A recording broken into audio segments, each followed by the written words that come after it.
Hello and welcome to Rathods IAS Academy. Today in this session, we are going to see current affairs of 2nd July 2024. So let's get started. So here I am taking Hyderabad edition. So from now onwards, we are going to continue with this Hyderabad edition. And now let us see the front page. So this is front page.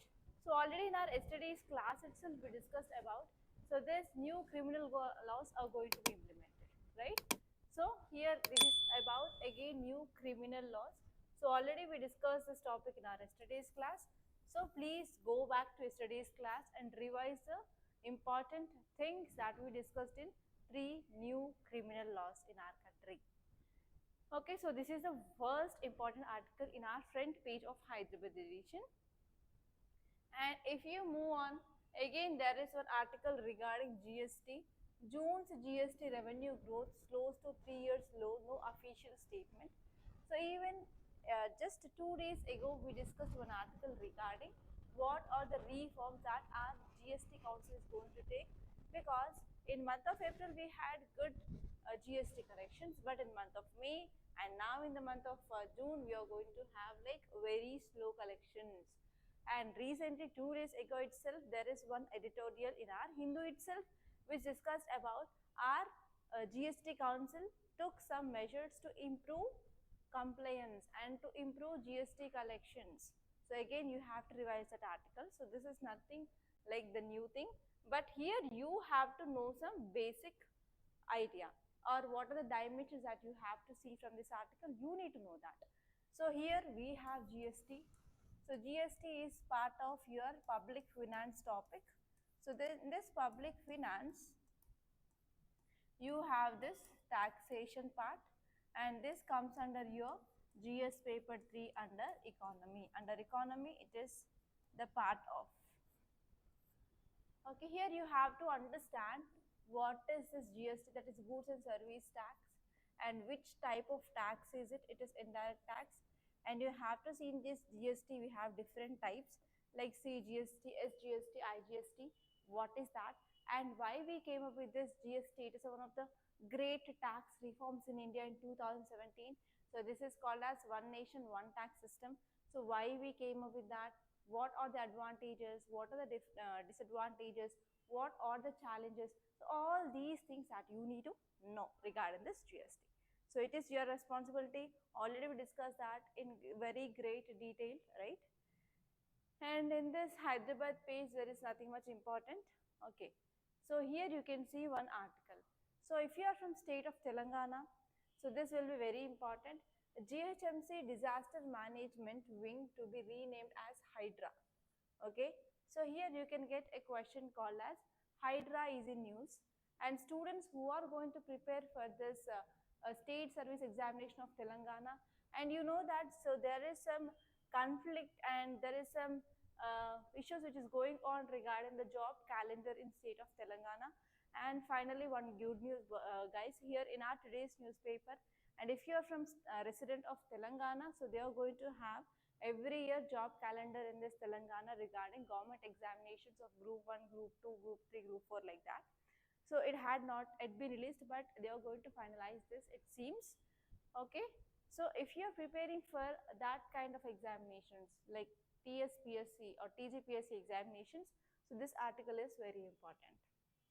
Okay, and now let us move on to states page. So in this page also I found nothing much important. Okay, so in the south page here you can see one very important article. NHRC issues notices over recruitment practices at this Foxconn. So here you have to focus on what is this NHRC. So actually what happened here is Foxconn, it is one of the company which is related to Apple company. Apple is nothing but related to iOS software, right? So here it is one of the major company where it will be producing some important items or important products which are important for this Apple company. And now actually this article which is saying that yes, now Foxconn, it is showing gender discrimination, especially based on marital status or gender. So for example, women, they are getting less recruitment, and especially in that women also, married women, they are getting very less opportunities in this Foxconn. So because of this now NHRC issues some notice regarding recruitment practices of this Foxconn. So this is very important. Okay, now let us see. So this article is important from gender discrimination. Okay, first point is gender discrimination, and next point you can focus on human rights issue, because here we have National Human Rights Commission. So now let us see from which subject is important from. So here in this GS paper 2 under society and social issues, we will be talking about this gender discrimination. It is one of the important problem of our society. And next one is from GS paper 2 under polity and governance. Especially in polity, you will be studying constitutional and non-constitutional bodies, right? So in this non-constitutional bodies, you will be knowing about this NHRC and SHRC. That is National Human Rights Commission, States Human Rights Commission. So from that point of view, it is very important. So now let us see this article in detail, first of all. So this article is saying that NHRC is issuing some notice to Union Ministry and Tamil Nadu government regarding allegations of discrimination against married women at Foxconn. At Foxconn company, there is discrimination which is showing by this company regarding recruitment of this married woman. They are not recruiting this married woman. So why? Because whenever women get married, so she will become pregnant. So whenever she is becoming pregnant, so that pregnant woman is eligible for getting leave, maternity leave, right? So in that maternity leave, here company need to pay for that. Okay, so here whenever any person who is getting a job in organized sector, they will be having social security benefits. So one such a social security benefit is like providing maternity leave and as well as providing health insurance for that so and so woman, right? So because of this, what happened? So it will comes under the expenditure of that so and so company. So to decrease that expenditure, so they are showing discrimination on this married woman. So this is the allegation which mainly seen. So what are the key issues given in this article? So first one is NHRC's intervention is highlighting that yes, NHRC want to protect the human rights of the people, especially at the workplace. So whenever you're talking about workplace, you have to know about Vishaka guidelines. Okay, Vishaka guidelines. And next one is here the allegation is discrimination because of this what marital status. So because of this now the issue is equal opportunity and gender equality in employment is the one more question we need to think about. And next one is international treaties and conventions emphasize that yes, there is a need of upholding rights of individuals, because in our society we have women, men, elder people, younger people, children, transgenders, all these are part of our society. So everyone have their fundamental rights and as well as human rights, right? So here based on this marital status, there is gender discrimination is happening. So this is the one more thing that we need to focus on. So here we have to see what is the role of this kind of organizations like NHRC in protecting the human rights. So we have to focus on that point. And now NHRC is focusing on upholding of labor laws and upholding of dignity of all the workers. So you can get a question like, so what is the role of National Human Rights Commission upholding the people rights and also in ensuring the dignity of human life? So in this way also you can get question in your means. So whenever you are getting that type of questions, you have to add this type of articles as case study. Clear? Okay, now let us see the basics of NHRC. NHRC is nothing but National Human Rights Commission, as I said. So it is a non-constitutional body, so which had been formed under one important act, that is Protection of Human Rights Act of 1993. Under this act, it is formed. So it is very important. And let us see the mind map. I hope you can see this mind map. So in this mind map, I gave the information regarding what is the role and as well as functions of this NHRC. So first one is it will be protecting and promoting the human rights. So here NHRC, National Human Rights Commission, tasked with protection and promotion of human rights. So they are having a task of protection and as well as promotion of human rights, and especially they are focusing on rights related to life, liberty, equality, dignity. So all these are guaranteed in our constitution. And next one is if you see investigation, So here NHRC conducts inquiries into complaints of human rights violation. So if there is any human rights violation, they will be inquiring into that. And next one is, so based on the petitions which are filed by individuals or organizations, those, so they will be inquiring on the complaints. And next one is NHRC will also can intervene in the court proceedings involving the human rights violations. So whenever there is human rights violations, so in that case also NHRC will be intervening in that to protect the rights of the people, and NHRC will try to provide justice and as well as accountability. And next one is NHRC will be also visiting the jails and as well as other institutions, and it will be inspecting the jails and institutions which are under control of state, and even they will be studying the living conditions of inmates, that means prisoners, and NHRC will also give some recommendations to improve the dignity of life in these prisons. And next one is it will be also doing review of safeguards. So it will be reviewing the constitutional and legal safeguards for human rights, and as well as they will be focusing on protection of human rights, and even they will be measuring, they will be also recommending some measures for effective implementation of recommendations they are giving. And not only that, they will be also focusing on research and as well as awareness. So they want to promote research in human rights field, and they will be also organizing seminars, workshops, and some activities. They want to spread awareness about human rights literacy. What are their human rights? Okay, so these are some important things that you have to know about objectives and functions of this NHRC. Okay, clear? And I want to show you one more thing here. One more thing is, who is the chairperson? The chairperson will be CJI, Chief Justice of Supreme Court of India. And apart from that, we are also having other members. So first one will be Judge of Supreme Court of India, and next one is one will be Chief Justice of High Court, and next one is two other members who will be appointed from among the persons who are having the knowledge, for example, regarding this human rights, etc. So these will be the members. And I want to give you prelims question, guys. So first one is, which of the following statements about this NHRC in India is correct? Okay, so you have to see option A, B, C, and D, and give me the answer, correct answer for this question. And next one is, who among the following can be appointed as chairperson of NHRC? I said about this point. So let me know the answer for this question for sure. And I want to give you one mains question. How does the NHRC contribute to the improvement of human rights condition in India, and provide some examples of its interventions and their impact? So try to write answer for this mains question. So whenever I am giving questions, try to write answers for this question without fail. Okay, now let us see the next topic. So next topic is from our editorial. Okay, so you can move on to editorial. So here in this editorial, so this topic is, it is about Israel and Palestine issue. So already we had good enough discussions on this topic, so that we are not going to take this article for today's discussion. And here you can see one article, it is sense of uncertainty. Amid doubt and fear, new criminal laws take over an unready system.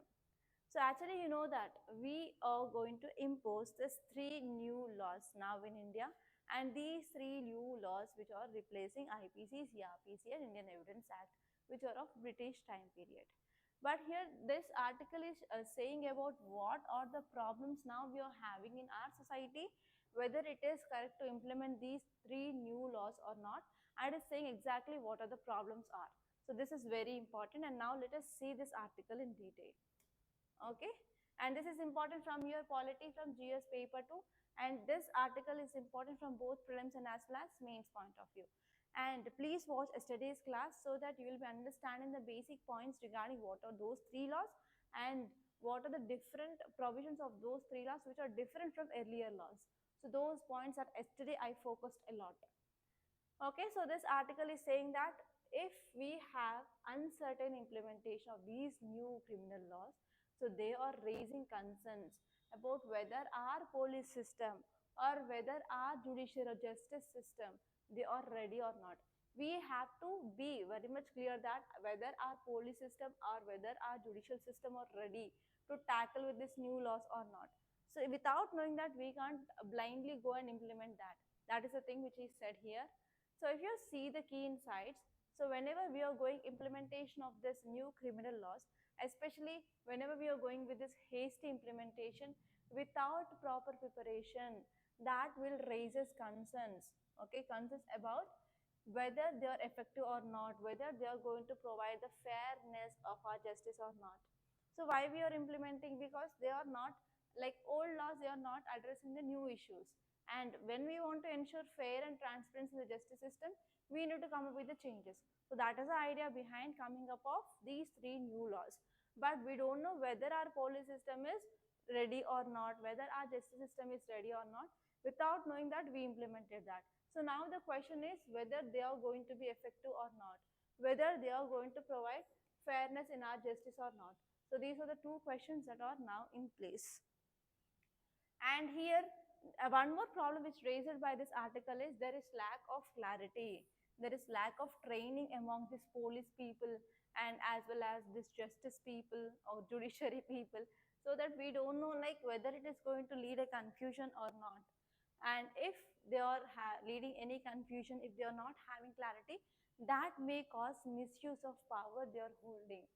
And next one is the decision of introducing of new laws without sufficient debates or discussions with civil society, that will also having negative impact on transparency and as well as accountability in our legal process. So this is also one more important problem. And whenever we are going for implementation of very complex laws without giving enough time for adaptation, then that will lead to chaos, and as well as that will lead to injustice in our criminal justice system. So whatever the good we are expecting, that may not happen, and in return it will do lot of bad to our society. So that is the meaning of that statement. And whenever we are using unfamiliar Hindi names in this new laws, like for example Bharatiya Nyaya Sanhita, like that, if you're using some unfamiliar Hindi names, so it will also leads to confusions, and it will also raise the questions of inclusivity and accessibility for all citizens. So not even everyone can remember those things. Okay, that is one problem. And next one is new provisions in this criminal laws that might give excessive power to police. So police are giving excessive power. So because of this, what happened? The rights of the people or citizens, they can be infringed because of this more power which is given to these police officials. That will lead to sometimes abuse of authority as well. Okay, so all these are the problems that you are having with this new laws. So we have to wait and watch what will happen in the future. So what are the objectives and rationally behind coming of this new laws? I hope you can see there are four important things that I want to highlight. First one is modernization. So to make our criminal justice system more effective and to tackle our new problems now like cyber security issues, cyber warfare, hacking, etc. Okay, and even to ensure transparency in our justice system or criminal system, yes, we came up with this laws. And next one is we need to focus on victim centric approach. So we are focusing on especially better protection of victims now, and we are focusing on improved compensation to the victims under this criminal justice system. And next one is especially justice delayed is called as justice denied, right? So proper justice delivery is also very important at the right time. So for that we need speedy justice system. So for that, to delay the justice and to reduce these delays and as well as to improve the use of technologies, so this updates is very important in our criminal justice system. And this one is to ensure human rights like fair laws for victims and as well as your emphasis on providing of justice to the victims. So all these things are very important, and because of this we came up with this new laws. And now I want to give you one mains question, guys. Try to answer this. Discuss key features of Bharatiya Nyaya Sanhita Bill. How does it aims to modernize Indian Penal Code 1860? So try to see the yesterday's class and try to make the note of yesterday's points and try to write an answer for this question. So answer writing is very important, and especially prelims result has been released yesterday, and many of our students they cleared. And for those students who cleared this year prelims, I wish you very all the best, and always I will be supporting you students. And if you want to improve your answer writing skills, essay writing, yes, you can come and you can approach me directly. I'm staying in this office till 7 o'clock in Ashok Nagar, Hyderabad. So if you want any support, I will be providing the support for the students. Okay, from my side, I will be giving always 100% support. And one more thing is, if you can't make this prelims, unfortunately, so try to come back. So don't waste your time and try to start with your mains preparation now. Okay. So if you start with mains preparation, then you will be in a pace. And especially before 5 to 4 months before your prelims examination. So again, you can start your preparation exclusively for your prelims. But now you have to start with your answer writing practice, and you have to complete your optional, and you have to focus on especially how to improve your skills in answer writing and essay writing. That is the way. So don't sit and don't go into depression if you're not clear this prelims. So think that it is an opportunity for you, and you have to prepare well so that you will be clearing in the next session for sure. So you should be confident. Self-confidence is very important at this time. Okay. So don't go into depression, or don't think about what mistakes you do everything. So come back and start today itself. Okay. All the best. Okay, now let us see another article. It is about glossing over unemployment, its high electoral price. So actually this article is relating with unemployment in India and this year election result of 2024. So we're not going to see the political things, but whatever the things which are important from our examination point of view, we will be taking those points only. Okay, so this article says that unemployment and inequality, they are rising in India. Okay, these are two burning problems. One is unemployment and another is inequality. They are rising in India. So that is linked to the loss of the ruling government in the last term, that is BJP party in parliament, because of economic discontent. So if you see the details, there are 5 to 6 points which are given here. First one is unemployment and inequality. They are increasing. They are in rise, and that is leading to the economic discontent and as well as political repercussions. So whatever the dynamics that we are seeing in our politics, it is because of unemployment and as well as inequality. And especially BJP government, which lost majority in this 2024 election, so which reflects about the dissatisfaction of the people and dissatisfaction of government's economic engagement. And actually the one more problem here is there is increasing of wealth inequality. So rich people are becoming richer and poor people are becoming poorer. Rich become richer and poor become poorer every day, okay, in our country. So especially 1% of the population, they are having significant portion of our country's wealth. For example, Ambani, okay, Geo owner, okay, like that you can see the examples. And those 1% of people, they are having maximum wealth. But if you see the poor people, they're not having anything, right? So, and one more important problem is, yes, we are saying that India is having a very high GDP growth, and India is the fifth largest economy in the world also. Recently, we got that status of fifth largest economy. So, despite of having high GDP growth, so our government policies, they have not translated adequate job creation. Yes, government is claiming that yes, we are having the good rate of growth of GDP, and India is the fifth largest economy, but government had been failed in providing job creation in our country. So whenever there is no job creation, we can say like there is increasing of unemployment rate, right? So unemployment rate is also had been increased. And whatever the unemployment rate is there in India, and if you see the amount of employment generation which happened, so that is not as per with our GDP growth of our country. So this is also one important problem. So because of this, people discontent. Now there is coalition government formed at the central level. So that is the thing which mainly said here. So if you're talking about unemployment, so unemployment is one of the critical issue of our economy. So here this unemployment which says that especially the people who wants to do jobs, or who want to do some work but they are not getting jobs. So this condition is called as unemployment. So in India, unemployment, it is having different implications, like it is having social implications, economic implications, and as well as political implications. So if you see the cause of unemployment in India, so we are having different causes. So first one is population growth. So rapid population growth is one of the important reason in India to rise of unemployment. So population is increasing. So according to the increasing of population, the government is not providing the employment opportunities. It's not generating employment or jobs. So it is one important problem. And next one is education employment mismatch. So whatever the education you are having after completing of graduation or post graduation or PhD, so what are the skills you are having, that skills are not meeting to the present demand. So here this is a very important thing. And next one is agriculture dependent. So most of our workforce in our country, they're dependent on this agriculture. So in this agriculture you can get only jobs seasonal based, and even often we can see like underproductive jobs. So this is also one reason for increasing of unemployment rate. And next one is there is slow industrial growth. So industrial growth is very slow here, and even we are not providing the proper employment opportunities. And next one is technological challenges. Now we are going for artificial intelligence, machine learning, automation, etc., robots, etc. So because of that also, they are replacing the human jobs. That is also an important reason for rising of unemployment. And next one is policy issues. So here whatever the labor laws and policies are there, so they are ineffective.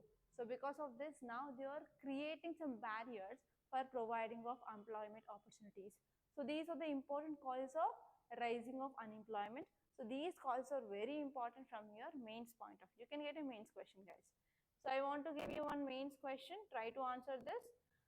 Unemployment in India is a multifaceted issue requiring a multi-pronged approach to resolve. Critically analyze the current government initiatives aimed at reducing unemployment. Discuss their effectiveness and suggest additional measures that could be implemented to tackle this issue comprehensively. Okay, so here we have 4 questions in this.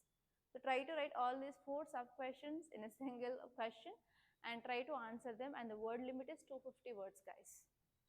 Okay, now let us move on to our, I discussed about this unemployment topic, and in this opinion page, so it is talking about voter anonymity, but here this article said about entirely political issue, we are not going to see that. And here we have one article regarding LGBTQA plus communities. So actually this article is very important because so this LGBTQ community is also called as transgender community. So they are also the part of our society, right? So here you have to see who are these people, and you have to see what are the challenges you are facing in the society and what measures can be taken and what are the government initiatives to provide uh, dignity of their life for these transgenders. So those things that you have to see. And if you move on to a news page, so here you can see one important article. It is about submarine. So from last 2 days, we are getting this topic of submarines, right? So title says field evaluation trails of submarine bids under project 75I complete. So here we have to focus on what is this project 75I. Okay, now let us see this article in detail. Okay, so here this article says that yes, we had completed field evaluation trails, and it is one of the significant milestone in this project for 75I. So you have to know what is this project 75I for sure. So this project 75I, it is a submarine deal, so which is indicating that yes, we are moving towards a progress of final selection of a submarine manufacturer now. Okay, so we are going to have like new technology, capability, and we have to achieve whatever the requirements of Indian Navy for advanced submarines, etc. That is the thing. And especially we are focusing on independent propulsion air system, that is AIP system. So it is one of the key factor in our project 75A. And especially if you want to improve this capability of the submarine, so we need to have this air independent propulsion system that we are going to have. So if we're talking about this project 75I, it is an ambitious project of our Indian Navy, and actually under this project we are focusing on developing of new class of submarines, and this submarine should have advanced technologies and as well as advanced capabilities. So in this way, we are taking a lot of efforts to enhance our Navy's operational capabilities. So if you're talking about what are the objectives and the features of this 75I project is, first one is, let us see the objectives. So first one is we have to strengthen our naval capabilities. That means whatever the our Indian Navy is there, so whatever the capabilities they have, So we have to enhance them.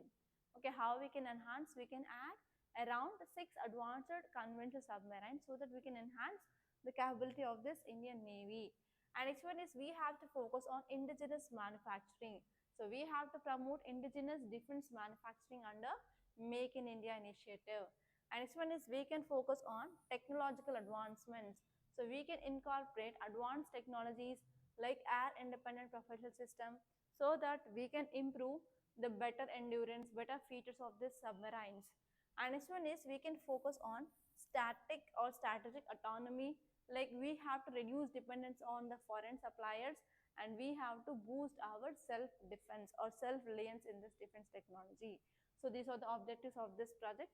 And next one is what are the key features, and we are going to have the first one is advanced submarines, okay, with state of art technology. And next one is we are focusing on air independent propulsion system. So whenever we are having this air independent propulsion system, so it can stay in the water for the long period of time, they will be not coming to the surface, okay, so that we can also increase operational capabilities.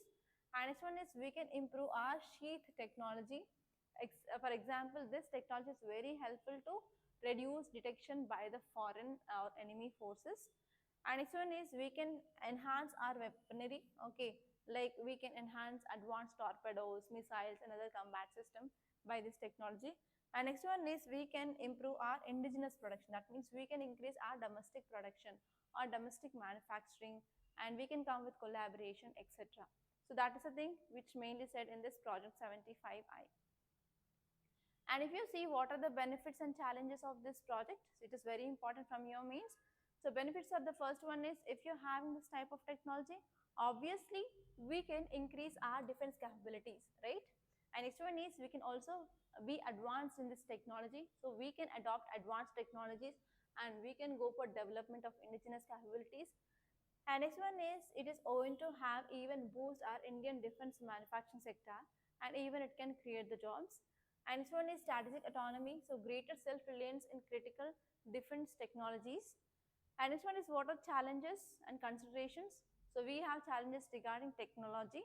So we are managing technology complexity, and also we are trying to integrate advanced systems, and even the problem is from cost and funding. So we need adequate funding and as well as cost management of these projects. So it is also one issue.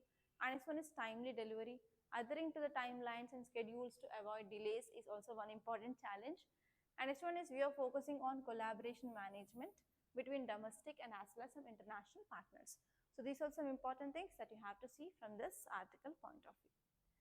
And now I want to give you one mains question. Project 75I aims to enhance India's naval capabilities and promote indigenous defense manufacturing.